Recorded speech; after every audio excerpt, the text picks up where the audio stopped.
Boxing. Beats and rhymes. No one can do it better.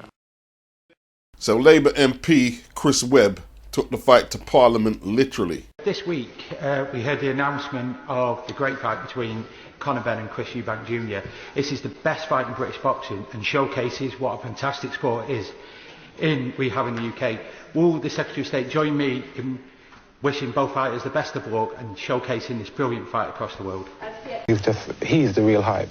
I come up the hard way. I didn't prove myself, boy. You had your time. Let's have some parliamentary procedure here, all right? 35 years back, Chris told Nigel Benn, let's have some parliamentary procedure. Now the two sons square off Wembley Stadium in April. And what do you know? There's Chris Eubank Jr. letting us know it took 35 years, but I got you some of that parliamentary procedure you were looking for, old man. Life comes round in circles. Now, I shouldn't have to tell anybody, but once MPs are discussing these fights as a means to let the government know they have to support sports in the country, this fight is huge. It's a huge fight. The last time I see boxing get spoken about in Parliament was when Chorley resident Jack Catterall lost a split decision to Josh Taylor in 2022, and Lindsay Hoyle brought up the controversy of the decision, Lindsay Hoyle being the MP for Chorley where Jack lives. And what about the fight? There are clauses: rehydration clause, rematch clause. The rehydration clause is in accordance with IBF rules. As far as I know, there ain't no IBF strap of any kind on the line, or I haven't seen that. The rematch clause, well, considering neither has won a world title, with both of them sacrificing title shots, Conor against Barrios and Chris, where do you start? I would have thought this would have been a one-fight deal and the winner would want to go on and attempt to become a world champion. But it's obviously a very lucrative event. The promoters, the networks and the fighters are going to ride it for as much as they can. Eubank Sr., he's resurfaced with concerns about his son's health. He's saying he's risking his life. Although Chris has fought exclusively at 160 for the past 2 or 3 years.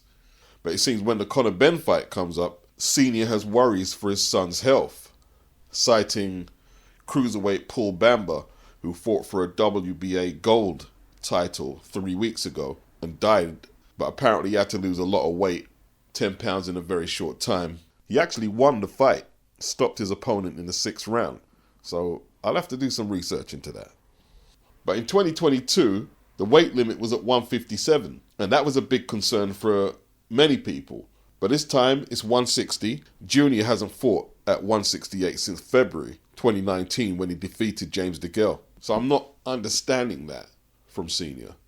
So with news that Eubank Jr. and Benn is scheduled for April in London, Robert W. Smith, the Secretary of the British Boxing Board of Control, spoke to Boxing News and Rob Tebbit. With VADA, jurisdiction this and jurisdiction that, Eubank Jr. versus Conor Benn is supposed to be happening in April. And one of the questions I want to know is what happens if a VADA test comes back positive? No, the regulations now permit that any outside source other than UCAD is dealt with by UCAD. For that contest, I'm fairly confident VADA will be taking tests and so will UCAD. Is that something that was implemented on the back of Eubank Jr. versus Benn? Or is it? It's certainly a new regulation, yeah. Just come out and say it. It's no big deal, yeah? It's not just a new regulation. It's a regulation that had to be implemented after the Conor Benn case, like Rob Tebbit was suggesting. The facts are more British fighters are going to be involved in 2-layered testing, whether it's VADA, UCAD, or any other agency. It is what it is. And the fact that they didn't clear up the discrepancy between VADA testing and UCAD testing with Billy Joe Saunders and Demetrius Andrade 6 years ago. I know Robert Smith is going to say it's 2 different cases. Yes, it is 2 different cases. Many people thought that the board shouldn't have got involved in VADA's verdict on Billy Joe Saunders, but I guess the rules are the rules. UKAD have one rule for the nasal congestion and VADA have another. But it's messy, isn't it? It's messy. But at least now UKAD will be able to act on the findings of VADA or any other agency. No more jurisdiction, although Conor's case, as far as the information that's came out, wasn't based on him getting cleared because of jurisdiction. But at least that's been sorted out, and it needed to be.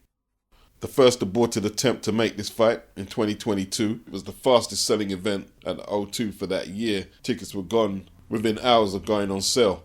The stakes have upped considerably since then. In 2022 it was at the O2. Now we're looking at White Hart Lane possibly, which seats 60,000 as opposed to 20,000 at the O2. Conor Benn's much documented PED case, which was exploited for views by platforms like TalkSport and Simon Jordan relentlessly, have elevated this fight to proportions that even those who are saying they're not going to watch it will watch it, illegally or legally.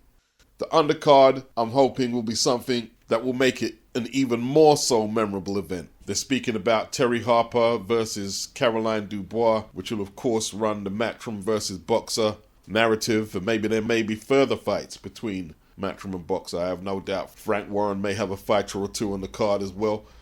What happens when you get in the ring finally with Conor Benn? I'm going to devour that boy. Straight up. That's it.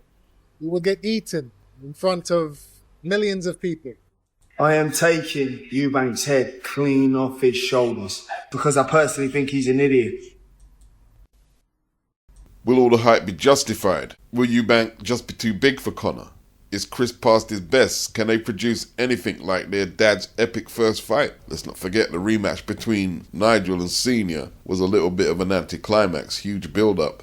Big crowd at Old Trafford. Around 16 million people viewed it on television, with an estimated 500 million people watched it worldwide. Yeah, the good old days before they had pay-per-view in the United Kingdom. Everything Boxing is saying that Sky Sports are reluctant to show Benn versus Eubank. They are hesitant whether they will broadcast the Conor Benn Chris Eubank pay-per-view event due to concerns about Eubank's relationship with convicted spot fixer Mazhar Majid, who went to jail for fixing cricket matches. He was also embroiled in Joshua Boatsi's alleged poaching from Matchroom to Boxer, a court case which could still be ongoing. And they're saying here there may be issues of them broadcasting it because of Benn's failed PED test, which he was cleared of by the National Anti-Doping Panel. The aftermath of which left a lot of unsavory consequences for boxing, as the media went into a frenzy on this PED case more than any others. And then to add to that, the pay-per-view they did previously before that, Khan versus Brook, Khan popped post-fight, didn't he? I'm not sure if Sky are going to stay in boxing any longer than Ben Shalom's remainder of his contract. I'm not sure. DAZN will be the primary broadcaster, regardless, as they have been for Saudi's backed pay-per-views up until now. Boxing beats and rhymes. No one can do it better. A US league and a UK league, would that be right? Fighters fighting in each. We will start with US and let's see from there what is happening. Now also at the same time, we are discussing with Queensberry and Matchroom to have a different level of relationship. I cannot say any more, but Frank and the people in Matchroom can understand what I mean. There's a lot of speculations, but it's way too early to make accurate speculation, let's say. It looks like Frank Warren and Eddie Hearn, Queensberry and Matchroom will be running the league in the UK. How does it work? The UK league? Is it just UK fighters invited? Not ideal, because boxing has always relied on bringing in imports, whether it's to test prospects, contenders, champions, etc. American League, just American fighters invited. Will other promotional outlets outside of Matchroom and Queensberry be allowed to have their fighters participate? What level of fighter will be in the league? I mean, do you really put novice prospects in with more seasoned contenders? Because they already spoke about having a prospects league where they had under, 10 or 11 fights, and they had to be under 25 years of age. So there's a lot of details needed to be ironed out before we condemn it to the rubbish tip or say, yeah, bring it on. Interesting times, 2025. Boxing beats and rhymes. No one can do it better. Looking at Dennis Mccann, And maybe it's the stress. It could be the stress of being pulled out of the December card last year on the undercard of Usyk versus Fury. Despite what some of you would say, yes, you can tell a lot just by looking at facial features. Not all the time, but you can see there's clearly less baby fat looking at Dennis now to back then. He looks a lot more rugged, his face is more chiseled. I don't know when the box rec picture was taken. He's only been a pro for 5 to 6 years, so he could have been 19 or 20. He's 24 now. And his boyish looks look like they've gone. Maybe it's the stress. Maybe it's the stress after getting popped for the 2 steroids, testosterone and trenbolone. Or perhaps he's been using and you're seeing the results of the usage. The WBO have informed us that Mccann will need to explain to the sanctioning body why the WBO should not declare his Intercontinental Junior Featherweight title vacant, exclude him from their 122-pound rankings, impose a rankings ban on him for no less than 2 years, and any other ruling deemed appropriate. Failure to comply will allow the committee to proceed accordingly. The British Boxing Board of Control General Secretary Robert W. Smith says controversial figure Dr. Usman Sajjad has not been registered with the British Boxing Board of Control for a number of years. His name cropped up in the headlines for his association with Dennis Mccann, as it has done with Conor Benn, Tyson Fury. Current British light heavyweight champion Lewis Edmondson was one of his clients. He hasn't been popped though. The other 3 have been popped previously. So they're washing their hands and distancing themselves from any association to this guy Sajjad. Lewis Edmondson, who recently defeated Dan Aziz, he spoke about the role of Dr. Sajjad in his own career. He said, I don't know what all this is about. He helped me through injuries. He's helped me when I've needed it. All that stuff that's going about, I don't believe it's true. As far as he's concerned, the man has nothing to do with PEDs. Not that I would know. Innocent until proven guilty. Right? Question mark. Neither substance occurs naturally in the body. Contamination is going to be very hard to prove. Strict liability and the new regulation means that UKAD can act on the findings of VADA, and they're the ones who popped Dennis. Once again, UKAD didn't pick it up, VADA did. And it will be a 4-year ban for each substance, effectively ending Dennis's career. He'll be 32 by the time he can get back in. The substances he took were very clumsy in 2024. There are people who were experts in that field. I'm not an expert, who were saying there was so much other substances he could have took that he could have possibly beat the system with, or at least had more of a chance of beating the system. This was a very unsophisticated attempt to get an advantage, if that's what it was. We still have to let him make his case in 30 days. These substances are more suited to bodybuilding, according to Dominic Ingle. Dennis needs to keep his head down, get his legal people onto it. I don't know if Frank Warren sees him as a commodity like Tyson Fury was, and Frank went all out in whatever he could do to get Tyson back in the ring. Dennis, right now, with everything going on at Riyadh season, could be more of a liability right now on the back of that Conor Benn case, because TalkSport haven't really said anything about Dennis Mccann. Is there any way he could have accidentally took a supplement and got the substances into his system? Contamination, perhaps? Got to give the benefit of the doubt until the final verdict's in. Boxing. Beats and rhymes. No one can do it better.